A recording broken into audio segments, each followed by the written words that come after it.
નમસ્કાર વિદ્યાર્થી મિત્રો, આજે આપણે ધોરણ 9 માં ચેપ્ટર નંબર 2 બહુપદીઓમાં જેમાં સ્વાધ્યાય 2.3 વિશે ભણીશું.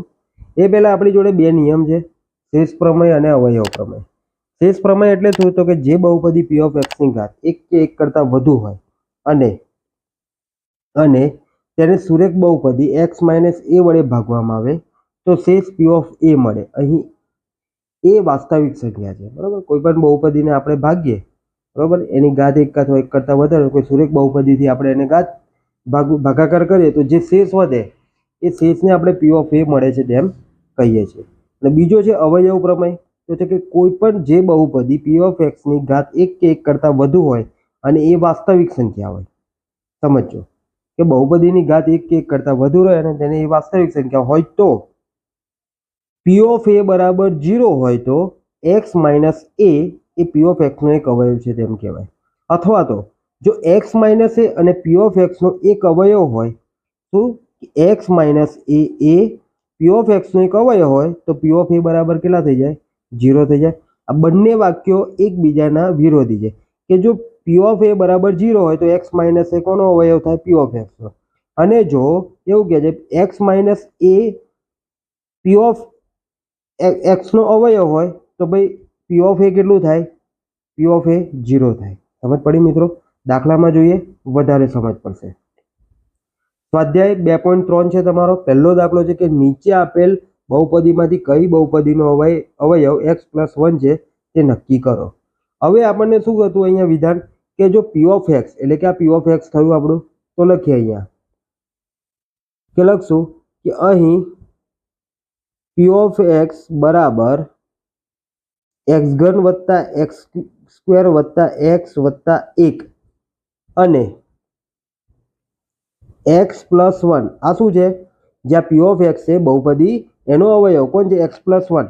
હવે આનો અવયવ છે કે નહીં નક્કી ક્યારે થાય? જ્યારે p of x બરાબર 0 થઈ જાય ત્યારે, અથવા p of a બરાબર 0 થાય ત્યારે.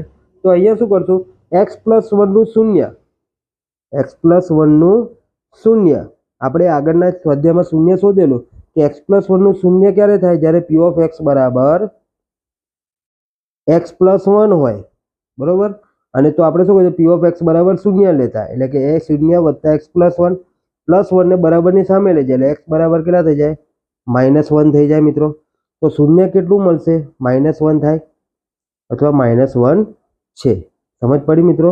હવે ડાયરેક્ટ લખતું આપણે કે શૂન્ય કેટલું છે? તો કે ભાઈ -1 છે. તો હવે આપણે શું કરશે? કિંમત મૂકી દઈએ બધે. તો કિંમત કેવી રીતે મૂકશું? તો કે p of જ્યાં જ્યાં x છે ત્યાં બધે કેટલા મૂકી દેશું? શૂન્યની કિંમત મૂકી દેશું -1.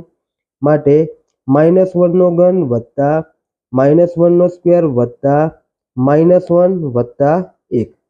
બરોબર મિત્રો? ચાલો, -1 નો ઘન એટલે કેટલા થાય? -1. કોઈ બી એકી સંખ્યા ઘાતમાં હોય, ઋણ સંખ્યામાં, ઋણ સંખ્યાની એકી ઘાત હોય તો હંમેશા ઋણ જ મળે, અને ઋણ સંખ્યાની બેકી ઘાત હોય તો હંમેશા શું મળે? ધન મળે.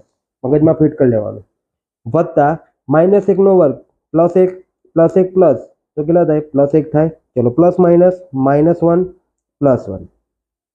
માઇનસ માઇનસ સંખ્યા કેટલી છે? -2 +2. બરોબર. આ પ્લસ પ્લસની સંખ્યા છે અને આ માઇનસ માઇનસ છે, આ બે.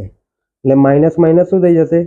-2 અને પ્લસ પ્લસ +1 +1 એટલે +2 થાય. ચાલો, -2 માંથી +2 જાય તો કેટલા થાય? 0 થાય. એટલે આ શું થઈ ગયું? p of -1 0 થઈ ગયું, એટલે કે p of a બરાબર 0 મળી ગયું. આ કિંમત શૂન્ય મૂકતા તો આપણે લખી શકીએ અહીંયા કે લખશું કે માટે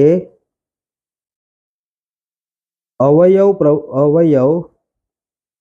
પ્રમેય પ્રમાણે x+1 એ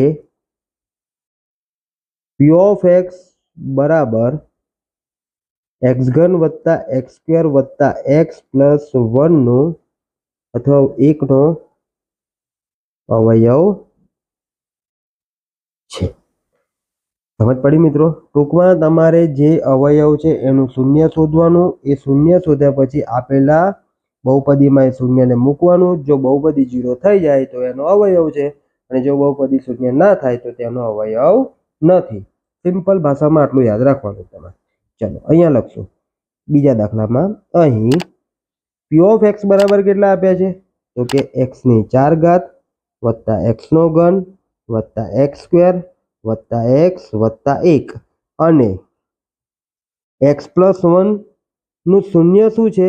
નું શૂન્ય x+1 નું શૂન્ય કેટલું થાય? તો કે x+1 બરાબર 0 માટે x બરાબર કેટલા થાય? -1 થાય. તો શૂન્ય કેટલું મળ્યું? તો કે શૂન્ય મળ્યું -1 આપણને. તો લખીએ અહીંયા શૂન્ય કેટલું છે? -1 છે. બરોબર. ચલો આગળ લખીએ. તો હવે શું કરતું? જ્યાં જ્યાં તમને x દેખાય ત્યાં બધી જગ્યાએ શું કરી દેશું કે ભાઈ આપણે લખશું -1 એટલે p ઓફ x ની જગ્યાએ p ઓફ -1 બરાબર x ની 4 ઘાત એટલે કે -1 ની 4 ઘાત વત્તા -1 નો ઘન વત્તા -1 નો વર્ગ વત્તા -1 વત્તા 1. ચલો -1 ની 4 ઘાત હમણાં જ કીધેલું ઋણ સંખ્યાની ઘાત જો બેકી સંખ્યામાં હોય તો હંમેશા શું થઈ જાય? પ્લસ થઈ જાય. બરોબર. ચલો પ્લસ ઘન છે એટલે -1 નો ઘન -1 -1 ગુણ્યા પ્લસ એટલે કેટલા થાય? Plus minus -1. ચલો -1 નો વર્ગ +1 પ્લસ પ્લસ +1 પ્લસ માઇનસ -1 વત્તા 1. ચલો અહીંયા ધન સંખ્યા કેટલી છે? 1 2 અને 3. તો લખીએ 3 ઓછા ઋણ સંખ્યા કેટલી છે આપણી જોડે? કે -1 -1 કેટલા છે? -2. ચલો 3 માંથી 2 જાય તો 1 વધે. 1 એ શું છે? શૂન્ય છે? તો કે ના નથી. તો આપણે અહીંયા લખશું માટે અવયવ પ્રમાણે x+1 A p of x બરાબર x ની 4 ઘાત x ની 3 ઘાત વત્તા x સ્ક્વેર વત્તા x વત્તા 1 નો અવયવ શું છે? અહીંયા 0 થયેલો તો અવયવ છે. અહીંયા 0 નથી થતો અવયવ નથી. સમજ પડી મિત્રો? ચલો ના સમજ પડી હજુ પણ 2 દાખલા છે એમાં ધ્યાન આપી દો. ચાલો અહીંયા શું કીધું છે કે લખશું કે અહીં ચલો આ જે બહુપદી છે એને સુધારવાનું p ઓફ x બરાબર x ની 4 ઘાત વત્તા 3x ઘન વત્તા 3x સ્ક્વેર વત્તા x વત્તા 1 અને x વત્તા 1 નું શૂન્ય આગળ આપણે જેમ સમજાવ્યું તેમ કેટલું થાય? -1 છે. શું કરશું કે જ્યાં જ્યાં x છે બરોબર આ જગ્યા પર જ્યાં જ્યાં x દેખાય ત્યાં બધી જગ્યાએ કેટલા કિંમત લખી દઈએ? -1 લખી દઈએ. તો લખશું -1 p ઓફ -1 બરાબર -1 ની 4 ઘાત વત્તા 3 કૌંસમાં -1 નો ઘન વત્તા 3 કૌંસમાં -1 ની સ્ક્વેર વત્તા -1 વત્તા 1. ચાલો ધ્યાનથી હવે દેખવાનું.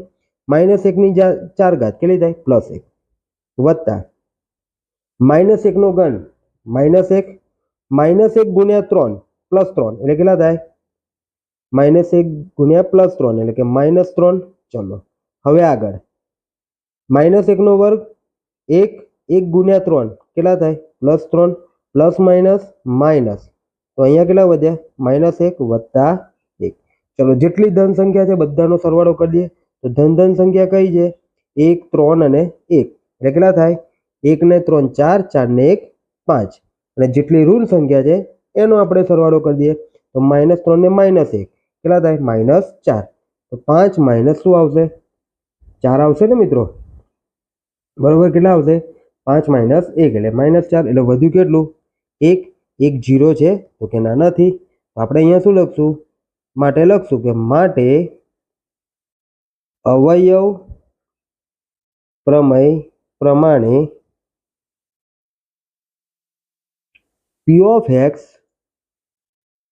અવયવ પ્રમેય પ્રમાણે x+1 A p of x બરાબર x ની 4 ઘાત વત્તા 3x નો ઘન વત્તા 3x સ્ક્વેર વત્તા x વત્તા 1 નો અવયવ 0 નથી એટલે અવયવ નથી. સમજ પડી મિત્રો? ચલો છેલ્લો દાખલો પ્રશ્ન 1નો. તો જોઈએ એમાં શું છે, માહિતી આપી છે આપણને. તો જોઈએ કે x નો ઘન માઇનસ એક્સ સ્ક્વેર માઇનસ 2 વત્તા વર્ગમૂળમાં 2 કૌંસ પૂરો x વત્તા વર્ગમૂળમાં x. ચલો આનું શૂન્ય છે કે નથી એ જોઈએ આપણે. તો લખશું કે અહીં અવયવ છે કે નહીં.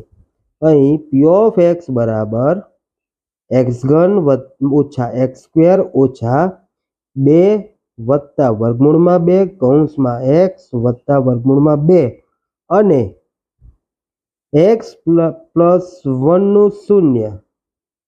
શૂન્ય કેટલું છે? -1 છે. -1 કેવી રીતે આવ્યો? તો મેં તમને ક્યારનું સમજાવેલું, ફરીથી એકવાર સમજાવી લઉં કે x વત્તા 1 બરાબર કેટલા? 0. માટે 1 આમ જાય તો શું થાય? -1 થાય. તો શૂન્ય કેટલું થાય? આનું શૂન્ય કેટલું થાય? -1 એટલે કે -1 પ્લસ 1 એટલે કેટલા થઈ જાય? શૂન્ય થઈ જાય. બરોબર મિત્રો. તો આ રીતે આપણે શૂન્ય શોધીએ છીએ. તો લખીએ હવે શું કરવાનું કે જ્યાં જ્યાં તમને x દેખાય છે તે બધી જગ્યા કેટલા લખી દેવાના? -1. p ઓફ -1 બરાબર -1 નો ઘન ઓછા -1 નો વર્ગ ઓછા 2 વત્તા વર્ગમૂળમાં 2 x છે એટલે કેટલા થાય? -1 વત્તા વર્ગમૂળમાં 2. ચલો -1 નો ઘન -1, -1 નો વર્ગ +1, +1 એટલે કેટલા થાય? -1.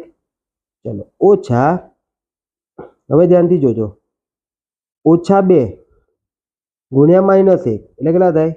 +2 થાય. હજુ પણ પ્લસ માઇનસ વર્ગમૂળમાં 2, માઇનસ વર્ગમૂળમાં 2 ગુણ્યા -1 એટલે પ્લસ વર્ગમૂળમાં 2 અને અહીંયા પ્લસ વર્ગમૂળમાં 2 થશે. ચલો આટલે સુધી ખબર પડી મિત્રો. હવે -1 એટલે -2 પ્લસ 2 વત્તા વર્ગમૂળમાં 2 વર્ગમૂળમાં 2 એટલે 2 વર્ગમૂળમાં 2 થાય. ચલો પ્લસ માઇનસ ગયા, માઇનસમાં 2 માંથી પ્લસ 2 ઉમેરે તો કેટલા થાય? 0 વત્તા કેટલા રહે? 2 વર્ગમૂળમાં 2 જે 0 નથી. માટે લખશું કે માટે અવયવ પ્રમેય પ્રમાણે x plus 1 A p of x બરાબર x નો ઘન માઇનસ એક્સ સ્ક્વેર માઇનસ કૌંસની અંદર 2 વત્તા વર્ગમૂળમાં 2 કૌંસની બહાર x વત્તા વર્ગમૂળમાં 2 નો અવયવ શું છે? નથી. તો મિત્રો અહીંયા આપણો પ્રશ્ન 1 સ્વાધ્યાય 2.3 નો પૂર્ણ થાય છે. આભાર મિત્રો. પ્રશ્ન 2 આપણે આગામી વિડીયોમાં જોઈશું. તો આભાર મિત્રો.